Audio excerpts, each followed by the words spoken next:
Taiwan's military scraps old equipment in a push for modernization, but some fear this could create a security gap. A former naval officer from China who slipped past Taiwan's Coast Guard in June is now facing charges.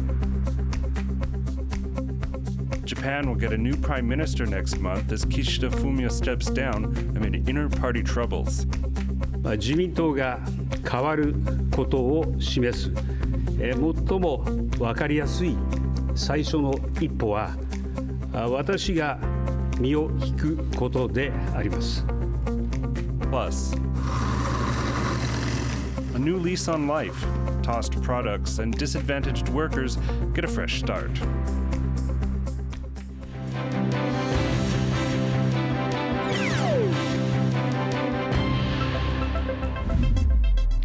A warm welcome to Taiwan Plus News. I'm Philip Brossard. The military plans to decommission aging tanks, armored vehicles, and jets to save on maintenance costs, but some say this could leave gaps in Taiwan's defenses. John Van Trieste reports. It's the end of the road for a range of old military hardware that's draining the defense budget with maintenance costs. Within 5 years, 3 pieces of aging equipment will be pulled from service. The savings are projected to break $99 million US. In the case of the F-5 fighter jet, a replacement is already waiting in the wings, Taiwan's homegrown Brave Eagle trainer jet. But as for the other 2 pieces of equipment to be retired, what comes next is less clear. The military says it has plans. 面对敌情威胁的状况之下，怎么样去从不管是不对称的建军，或者是我们传统兵力的一个需求，来去维持一个适当的比例。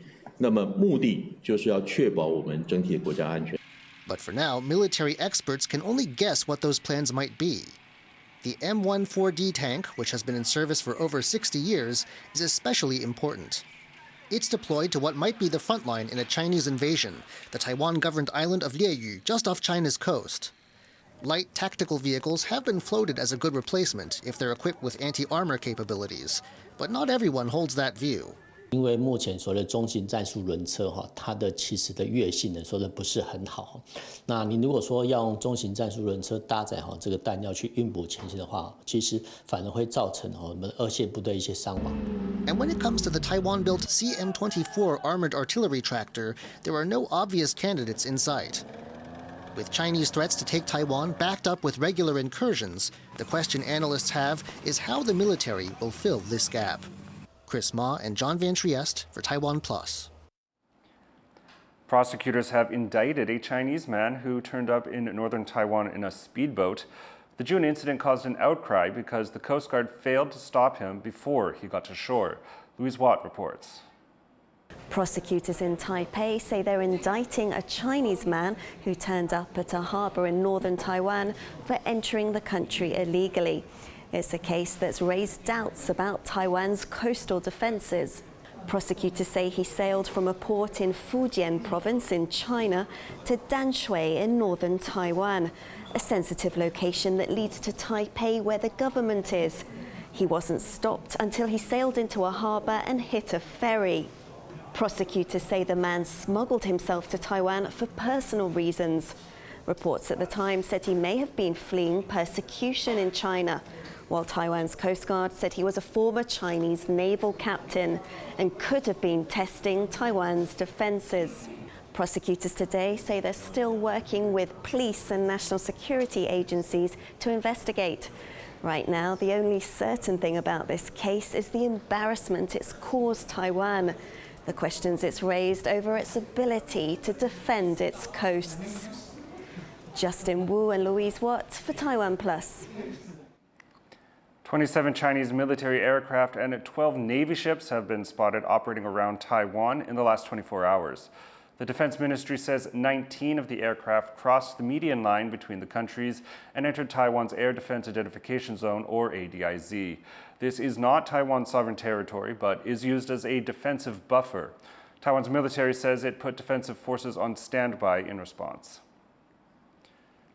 Thai Prime Minister Seta Thavisin has been removed from office.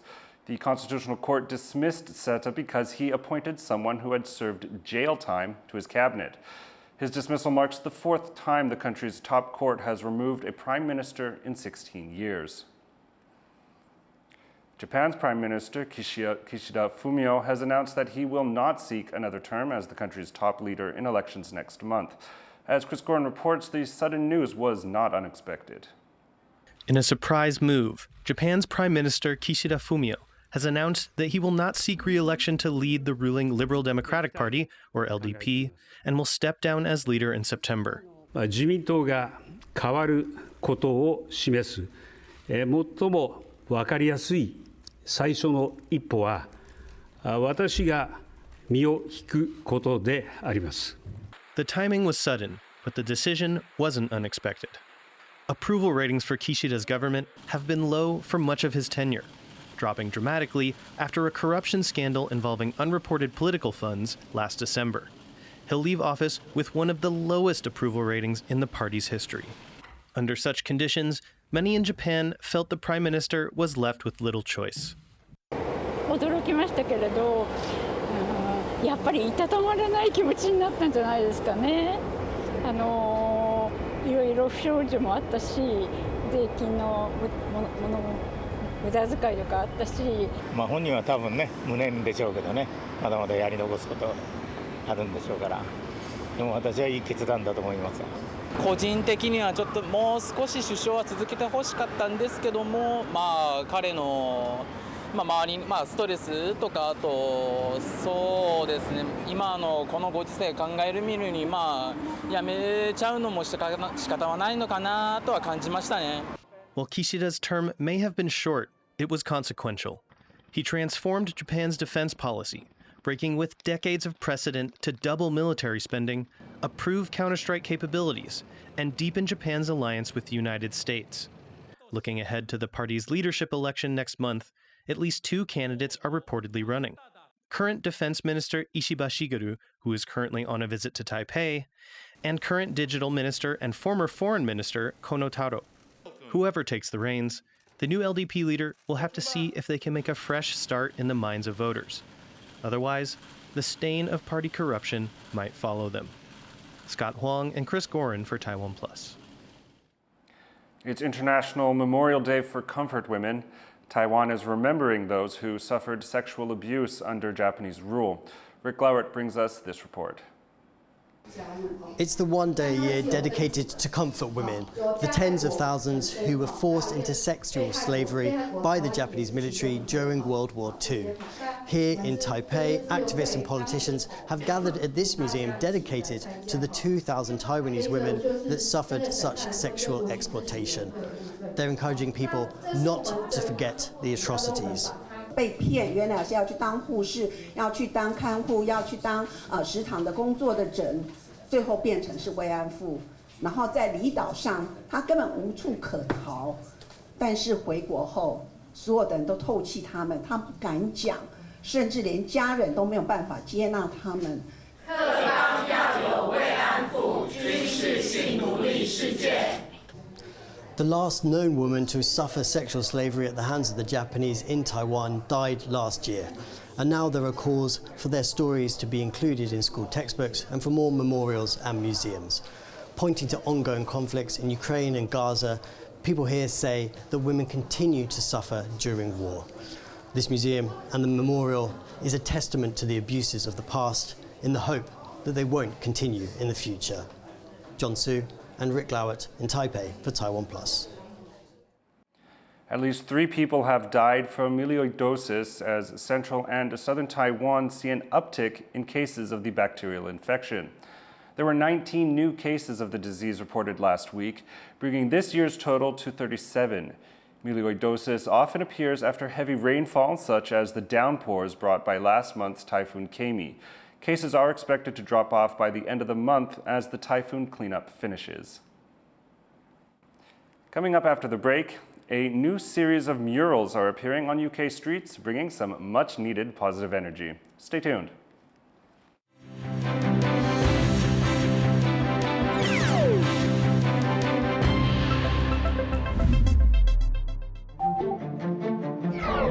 Hello and welcome to Taiwan Talks. I'm Ian Kavat. Today we examine examine China's engagement with Africa. Unfortunately, this very aggressive form of cultural revolution-like politics in China seems to be moving forward in this modern era. This grave injustice is happening. The issue is, what can the U.S. do to help strengthen Taiwan? We need that kind of mindset to prepare for the warfare. What implications does this have on Taiwan and the region as a whole? Just like Ukraine right now, you need people to understand we're doing this for our own country. Reaffirmed our support for the Taiwanese ability to make their own decisions about their own future. Relationship between the United States and it's very hard to duplicate in the short time. Taiwan still can continue being the leading position if we put efforts on R&D. And you are riding on a wave. This is exactly the time you need to double down. Or I did not realize I am actually running to be the first Asian woman in the state senate. Our next generation, they can see Asian American is as equal and have the same platform. Taiwan Talks provides a platform for the voices and perspectives that are shaping our country.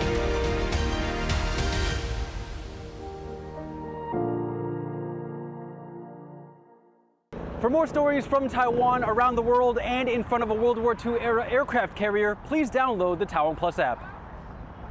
It's bigger than it looks. Start your weekend with a cup of coffee and a moment to reflect on what happened this week. Hello and welcome. We've got you covered, from defense and politics to high-tech and the arts. Not just to Taiwan, the whole world is watching. You make the coffee, we make the news. Here's what happened on TaiwanPlus.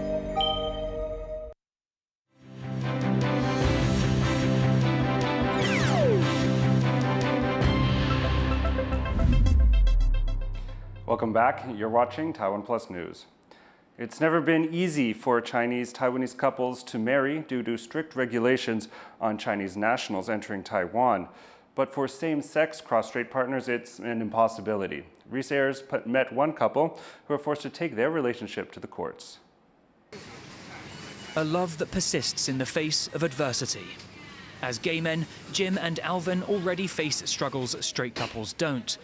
Neither of them has come out to their families about their sexuality for fear of rejection. And now, as they seek to take their relationship to the next stage, a major legal roadblock. Alvin is from Taiwan, but Jim is from China. And unlike heterosexual couples, cross-strait gay couples are denied the right to marry. 如果我跟他今天不结婚的话，对于我来讲，我没有任何的选择，什么在台湾找工作不可能。然后那我念完博士班了，我也不可能在台湾继续升学。所以从法律上来讲，我没有任何的途径可以继续待在台湾。 That's because it's nearly impossible for Chinese people to get work visas in Taiwan. Instead, Jim has been studying here since 2014. And after meeting Alvin in 2019, the same year Taiwan legalized same-sex marriage, his life gained new purpose. 我自己心里面觉得啦，我在这个世界上应该不太会遇到第二个人，让我觉得就是完全合得来。 But now, as graduation day approaches, the couple are being forced to consider other options. 如果到最后他已经准备要毕业了，我们还不能结婚的时候，对，我们可能就我们有讨论过是不是选择到国外去。 It's not an ideal solution for two people who love living in Taiwan, a relative safe haven for the LGBTQ+ community.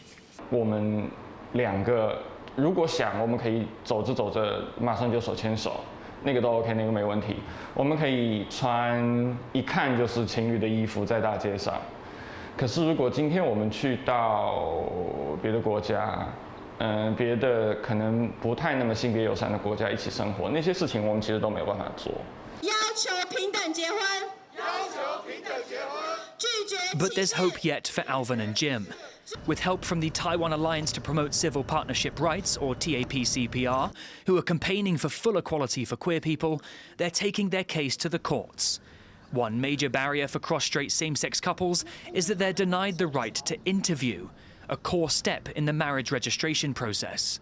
所以，只要我们的国家愿意开出一个新的面谈的程序，就是专门是给同性伴侣的，那么我们所有的同性伴侣其实就只要按照国家的这个要求来审查你们是真实的伴侣，以及你们的国安是没有疑虑的，那么就跟异性恋是一样的，他们就可以来台结婚。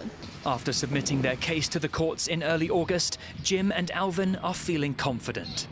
然后我们是相信法官是会按照法律去考量我们的这个案子，然后并且也是会站在尊重与保障人权的这个立场，然后去审我们的这个案子。所以目前看起来是还蛮有信心的。If successful, Jim and Alvin will become the first Chinese-Taiwanese gay couple to marry in Taiwan. But their case is just the tip of the iceberg. There are hundreds of same-sex cross-strait couples looking for help from the TAP-CPR. 因为我们群组里有一个可能快是阿嬷级别的人，他跟他的另一半，他每次都会在群组里面哭说，他们还有几年可以活，为什么不让他们在一起？然后他们也是一个在台湾，一个在中国的某个地方。Unless amendments are made, every such couple will have to sue the state to get married. So actually, the situation is quite ridiculous. So it's totally administrative barrier, and I think this is kind of a problem of political will. For now, Jim and Alvin can only wait patiently for the courts to decide their fate, as the fight for full equality continues, even here in Taiwan, a country considered one of the most socially progressive in the world. Justin Wu and Reese Ayres in Taipei for TaiwanPlus. Hospital services have been disrupted across India as doctors walk off the job to protest the rape and murder of a trainee medic. The body of the 31-year-old medical resident was found inside a government-run hospital in Kolkata in India's southwest last week. A police volunteer has been arrested in connection with her murder. A high court in Kolkata has ordered the criminal investigation transferred to national law enforcement authorities, but the thousands of doctors who have taken to the streets say they won't leave until there is justice for the victim and better workplace safety. हमारे जब तक मांगे पूरी नहीं हो जाती, जो main मांगे वो यही है कि सीबीआई प्रोब हो, एक रीजनल लोग नहीं देख रहे उस ड्यूटी में, सेंट्रल प्रोटेक्शन एक्ट जो डॉक्टर के लिए है वो लागू हो, एंड जो रियल कल्प्रिट्स हैं उनको पकड़ा जाए. The U.S. has carried out live fire drills in South Korea ahead of the two countries' annual joint military exercises. The U.S. military said the drills test the readiness of over 28,000 troops it is stationed on the Korean peninsula. They come as the U.S. and South Korea prepare for their annual Ulchi Freedom Shield exercises next week. The two countries' militaries say this year's exercises will focus on countering North Korea's weapons and cyber threats. British street artist Banksy has completed a series of animal-themed artworks around London. As Chris Gorse reports, the murals are bringing a little joy to a country on edge.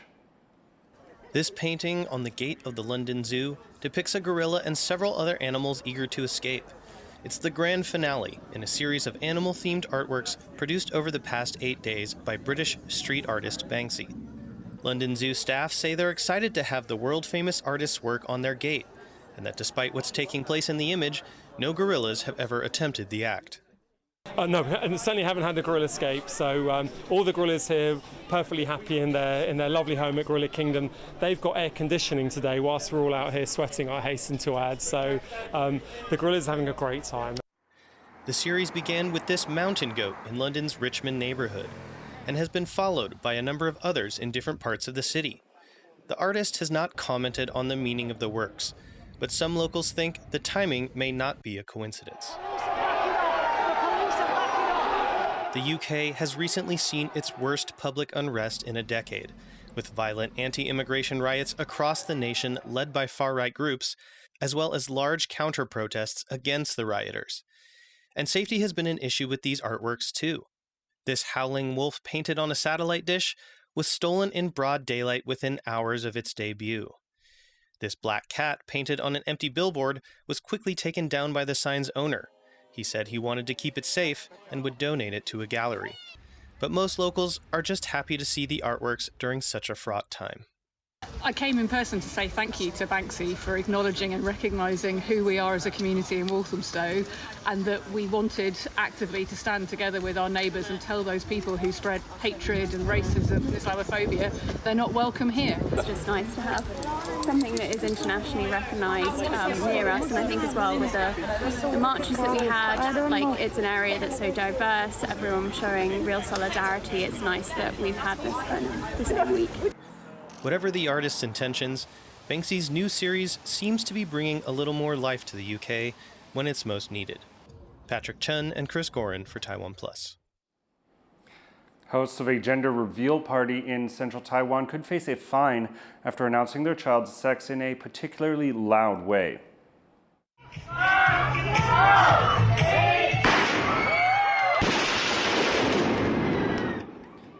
Fireworks and pink smoke were set off at a popular family restaurant, catching other restaurant goers off guard. Some of them reportedly fled in fear at the sudden noise and approaching pink cloud. The Environmental Protection Bureau is investigating whether the actions violated air pollution laws. If so, the hosts could be fined up to $155,000. An upcycling company in Northern Taiwan is giving new life to discarded furniture and clothing with the help of people from disadvantaged backgrounds. Irene Lin looks at how the firm is expanding its work to benefit the earth and society. The store in Northern Taiwan may look like a regular secondhand shop, but there's more to it than meets the eye. It's called the Carpenter's House. For the past 25 years, it's been giving products that were thrown to the trash heap a new home, and the people from disadvantaged backgrounds who work there a new lease on life. 我们希望人可以修养而学习，物可以修复而珍惜，让人跟物都可以在木匠家找到一次重生的机会。 Woodworker Zhong Lifang is the mastermind behind these new counters for a local cafe made out of discarded bed frames. She's among the many workers here who have found themselves in need of some help or a career pivot. 会接触到木匠的家，那是因为自己身体虽然出了一点状况，没有办法像以前那么大量的接案，那但是对于木工这个部分，我有独特的情怀，所以我当初有一个理念是，好的环保就是从设计开始。 To upcycle old items, you need to start with good materials. The Carpenter's House receives truckloads of unwanted shipping containers and wooden furniture every day. 哎呦，这被蛀虫，这个有救吗？这个没救，没救。 Once they filter out the unusable items, the rest goes straight to the studio, where it's broken down and finished, then reassembled into cell phone stands, coasters, tables, or whatever their clients want. 是一个小朋友的那个书包箱，他背书包箱，那他想说买回去当桌子给老奶奶给吃饭用。 The company also transforms discarded clothes into stylish new products. With the rise of fast fashion, designers here say they receive 10,000 bags of secondhand clothes each year. Many of them had never been worn. These assorted denim jeans have been remade onto this patchwork jacket. But designer Huang Qianrou says it's not easy to sell items like these. 但有些人会觉得这件衣服破破烂烂的，怎么能穿？那有些人会觉得说，可是这视觉效果很好哎，那我穿出去不就很潮？所以会有这种两种反差。 The Carpenter's House has won the praise of sustainability experts and worked with fashion design students in doing field work and competitions. 我当初跟教育部提我们大学社会责任实践计划啊，就 USR 计划，就是以木匠家做基地。然后我的计划的目标要成立一个环保工艺博物馆。 Last August, the company was forced to find another warehouse after the lease was terminated early. It has recently announced its official new location and has displayed some of its work in a local furniture store. Once it settles in its new home, the founders and workers at the Carpenter's House can get back to work, saving waste from the landfills by giving a new life and new homes in the local community. Dofing Chen and Irene Lin for TaiwanPlus. A team of sign language instructors has opened a summer camp for children. Here they learn both how to protect themselves and how to appreciate deaf culture. John Van Trieste has the story. 原来哥哥摸他的这件事啊，其实是违法的。 This summer, sign language instructor and women's rights activist Zheng Xinyi has thrown herself into a special project. She's brought together 26 hearing children and 4 deaf or hearing impaired children together for a sign language summer camp with a purpose. Over 3 days, the children learn important life lessons through stories, both narrated aloud and interpreted into sign language. In this case, a story based on Ms. Zheng's own story of sexual assault. The lesson is how children can protect themselves.